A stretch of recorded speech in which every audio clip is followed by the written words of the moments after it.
আসসালামু আলাইকুম রহমতুল্লাহ বারাকাতুহু। প্রিয় ভিউয়ার মুমিন মুত্তাকি ভাইরা, আজকের ভিডিওর বিষয়বস্তু হচ্ছে নিজের জাদু নিজেই কাটুন।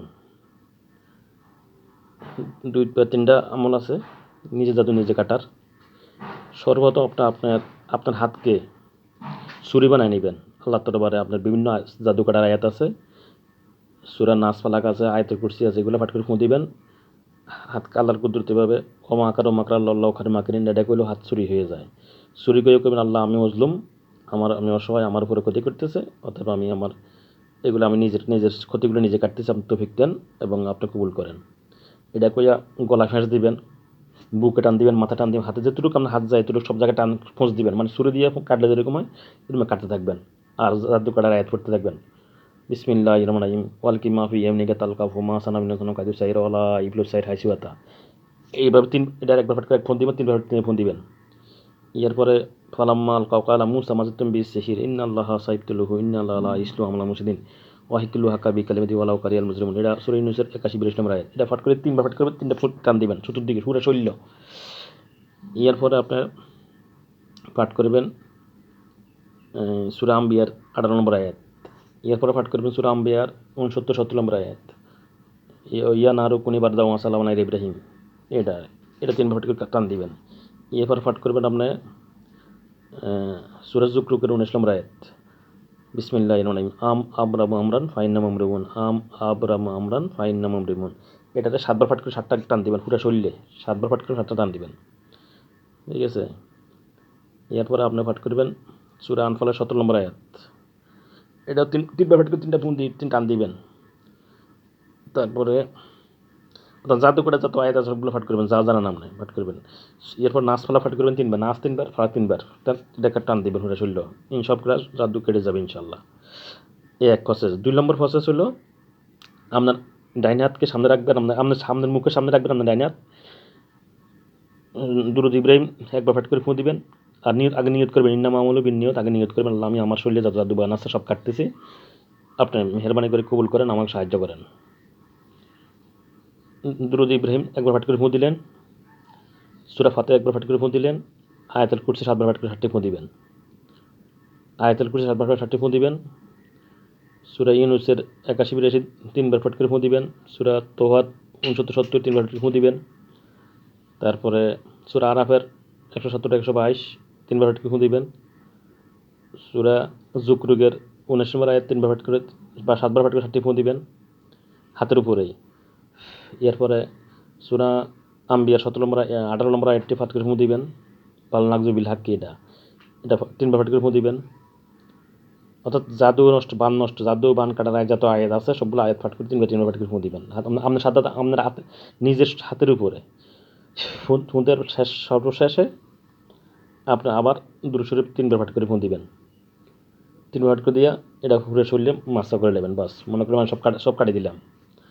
এভাবে আপনার শরীর জাদুবান সব নষ্ট হয়ে যাবে, নিজে জাদু নিজে কাটতে পারবেন, ঠিক আছে। 3 নম্বরে আপনি কী করবেন, 3 নম্বর পদ্ধতি হলো নিজ জাদু নিজে কাটার জন্য একটা কাগজ নেবেন অথবা মাটিতে একটা ছুরি নেবেন, ছুরি নিয়ে একটা ঘর রাখবেন, মাটির মধ্যে একটা ঘর রাখবেন। ঘরের উপরে চতুর্দিকে লিখবেন আলিফ লাম মিম আলিফ লাম মিম আলিফ লাম মিম, মানে উপরেও লিখবেন, নিচেও লিখবেন, ডাইনে বামে লিখবেন। চতুর্দিকে আলিফ লাম মিম লিখলেন, মাঝখানে আপনার নাম লিখবেন না, অমুক, আমার নাম অমুক, ফিতা অমুক, মাথা অমুক লিখলেন। লিখে এবার আপনি কী করবেন, আয়াতুল কুরসি 7বার পাঠ করে 7টা খাড়া টান দিবেন, হ্যাঁ। এরপরে আবার আড়াআড়ি আবর আমরান, ওই যে সূরা যুকরুকের 19 নম্বর আয়াত, আবরাম আমরান ফাইন্না মামরুমুন, এটা 7বার পাঠ করে 7টা খাড়া আয়াতুল কুরসির টান দিলেন খাড়া, আর এটাতে আমি হোতা, এটা দিবেন হোতা, আড়াআড়ি এইভাবে হোতা টান দিবেন। আবরাম আমরান এটা হোতা টান দিবেন 7বার, আয়াতুল কুরসি দিলেন খাড়া 7বার। আবার সূরা ফাতিহা সর্বপ্রথম দিবেন, সূরা ফাতিহা আয়াতুল কুরসি দিবেন পরে, সূরা ফাতিহা 7বার পরে খাড়া টান দিলেন, সূরা আয়াতুল কুরসি আবার 7বার পরে খাড়া টান দিলেন, আবরাম আমরান ফাইন্না মামরুমুন পড়ে 7বার পাঠ করে হোতা টান দিলেন। এরপরে সূরা ফালাক 3বার পাঠ করে হোতা টান দিলেন, সূরা নাস 3বার করে হোতা টান দিলেন। সর্বশেষ দুরূদে ইব্রাহিম 3বার পাঠ করে 3টা টান দিবেন। বস মাটিতে হলে এইভাবে শেষ। আর যদি কাগজ হয়, একটা কাগজে লিখলেন আলিফ লাম মিম, আপনার নাম লিখলেন, এটা কাগজে ওই কলম দিয়ে আঁক দিলেন। সূরা ফাতিহা 7 বার পাঠ করে 7টা আঁক দিবেন। আর আম আব্রাম আমরান 7 বার পাঠ করে 7টি আড়াআড়ি টান দিবেন। এরপরে সূরা আনফালের 17 নম্বর আয়াত, সূরা আম্বিয়ার 18 নম্বর আয়াত, সূরা ইউনূসের 81-82, সূরা তোহার 69-70, সূরা আরাফের 117-122 এগুলো পাঠ করে শুধু পাঠ করবেন আর টান দিবেন। হ্যাঁ, মানে এরপরে কিছু আয়াত আছে যেটা 7 বার পাঠ করতে পুরোটা খাড়া টান দিলেন, পরে আবার পাঠ করবেন, এবার হোতা টান দিবেন, হোতা মানে কাটবেন আর আপনি কাটতেছেন, একবার একটা লম্বা একটা হোতা টান এবার দিন। এভাবে কাগজও কাটতে পারবেন, মাটিতেও কাটতে পারবেন, মুহূর্তের মধ্যে নিজে কাটিয়ে ফেলতে পারবেন। বা রুগীরও দূরে রুগী আছে, রুগীর নাম লেখেন, রুগীর নাম লিখি মাটিতে হোক কাগজে হোক রুগীর নাম লিখে বলে আমি আল্লাহ আমি অমুক রুগীর মা বাবা অমুক ঠিকানা, আমি তার জাদুবান কুকুর সব কেটে দিলাম এবং জিনগুলো বন্দি করে দিলাম। জিনগুলো বন্দি করে যখন নিয়ত করবেন তখন বলবেন সূরা তরিকের শেষ দিনে পাঠ করবেন, ইন্নাহুম ইয়াকুদুনা কায়দা ও আকিদুনা কায়দা ফামাহিলিল কাফিরিন আমরুল ওয়াইদা। এটা পাঠ করে হাতের ইশারায় মনে করো আমি আর তাদের বন্দি করে দিলাম। আপনার সাদা হাতের উপরে গোল চিহ্ন দিবেন আর মনে করেন আমি তাদের বন্দি করে দিলাম, বাস। আর জাদুবান কুকুরে তো ডাইরেক্ট কাটিয়ে দেবেন, বাস, ইনশাল্লাহ সব কেটে যাবে। এইভাবে আপনার নিজের হেফাজত নিজে করতে পারবেন, নিজের জাদুবান নিজে কাটতে পারবেন, মানে নিজের হেফাজতের কাজ নিজে করতে পারবেন, দূরে দূরে করতে পারবেন ইনশাআল্লাহ। তবে ফরজগারে জীবনযাপন করতে হবে, কারণ ফরজগারে জীবনযাপন যখন করবেন তখন আল্লাহ আপনার প্রতি সন্তুষ্ট থাকবে।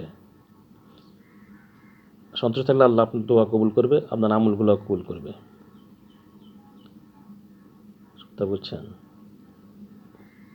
পরের হক যেন আপনার ভিতরে না আসে সেটা খেয়াল করবেন। অন্যকে কষ্ট দেওয়া কখনো খেয়াল করবেন না যে আমি অন্যের কষ্ট দেব। যদি অন্যের কষ্ট দেন তা আপনি ফিরে একদিন আপনারও কষ্ট পাইতে হবে আল্লাহর তরফ থেকে। তো দুনিয়া ওটা চিন্তা রাখতে হবে যে দুনিয়াটা অল্প কদিন, একদিন মরতে হবে, মূল্যে বিচার হবে, ওই চিন্তাকে মাথা রেখে কাজ করতে হবে। সকল কাজ হবে আল্লাহ সন্তোষের জন্য, সকল কাজ হবে আল্লাহ সন্তোষের জন্য,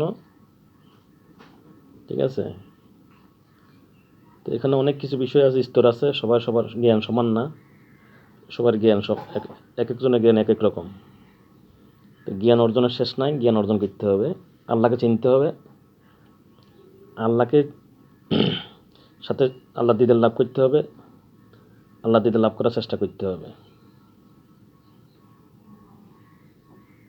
আমার তো ফিকিল্লে বিল্লাহ আমাদের নিলেওয়ালা।